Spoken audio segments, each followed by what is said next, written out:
वसुंधरा की आवाज कही जाने वाली साध्वी प्रेम बाईसा का आकस्मिक निधन पूरे राजस्थान में स्तब्ध करने वाला रहा। राजस्थान के पश्चिमी क्षेत्र में उनकी आवाज आस्था का केंद्र मानी गई, लेकिन उनकी मौत ने एकाएक सब कुछ झंझोड़ कर रख दिया। हम बात कर रहे हैं साध्वी प्रेम बाईसा की, जिनकी उम्र महज 20 साल रही और उनके पिता उनके गुरु रहे।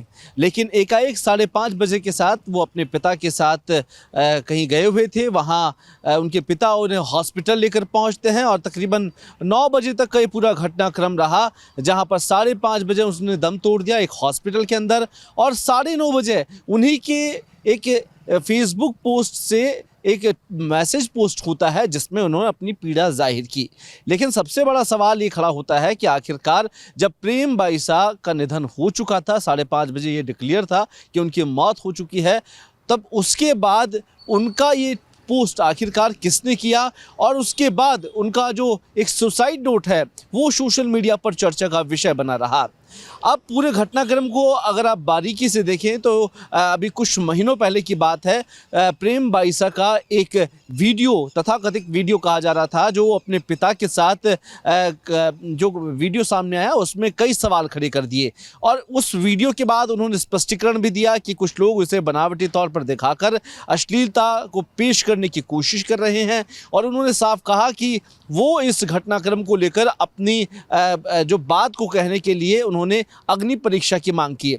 अग्नि परीक्षा को लेकर वो भारत के शीर्ष जो सनातन धर्म के गुरु है उनसे बार बार अनुरोध करती रही कि वो अग्नि परीक्षा देना चाहती है। शंकराचार्य मठाधीश्वरों को भी उन्होंने इस बात को लेकर बार बार पत्र लिखे, लेकिन उसकी अनुमति नहीं मिली और इसके बाद एकाएक उनका दुनिया से चले जाना कई सवाल खड़े कर देता है। आखिरकार क्या वो एक वीडियो जो सोशल मीडिया पर चर्चा का विषय बना, लोगों ने इसे अश्लीलता के तौर पर लोगों के सामने पेश किया, तो क्या एक ये वीडियो साध्वी प्रेम बाईसा के निधन से जुड़ा हुआ है? क्या उनकी मौत की वजह यह है कि एक छोटा सा वीडियो उनकी जान ले बैठा है?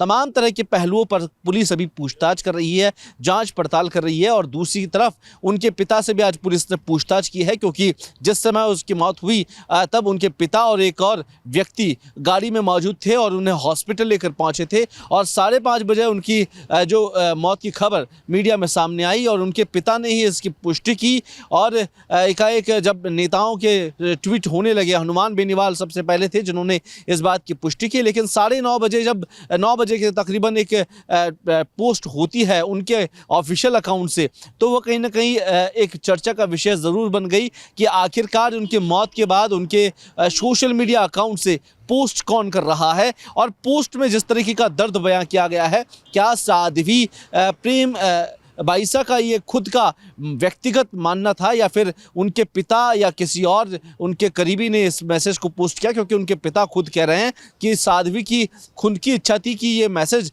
लोगों तक जाए उनकी मौत के बाद, लेकिन अगर उनकी मौत होनी थी तो क्या उनके पिता ने उनसे रोका नहीं है?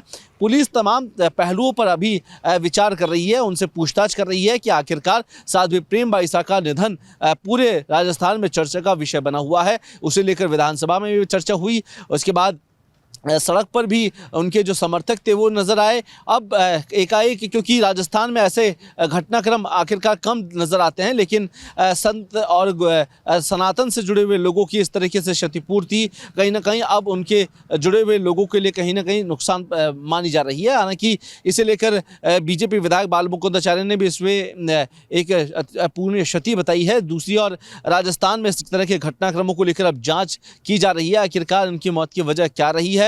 क्या कोई उन्हें परेशान कर रहा था, कोई प्रताड़ित कर रहा था, और आखिरकार इन से पहले जो वीडियो जुड़े हुआ था जिसे लेकर बार बार वायरल किया जा रहा था, क्या उस वीडियो से जुड़ा हुआ कोई पहलू है जिसकी वजह से परेशान होकर साध्वी प्रेम बाईसा ने जान को अपने गले लगा लिया? तो कहीं ना कहीं आने वाला वक्त जो पुलिस की तहकीकात से जुड़ा हुआ है वो किस तरीके से नजर आएगा, ये आने वाला वक्त ज़रूर बताएगा। कैमरा पर्सन नरेश के साथ कुलदीप, रिपोर्ट भारत, जयपुर।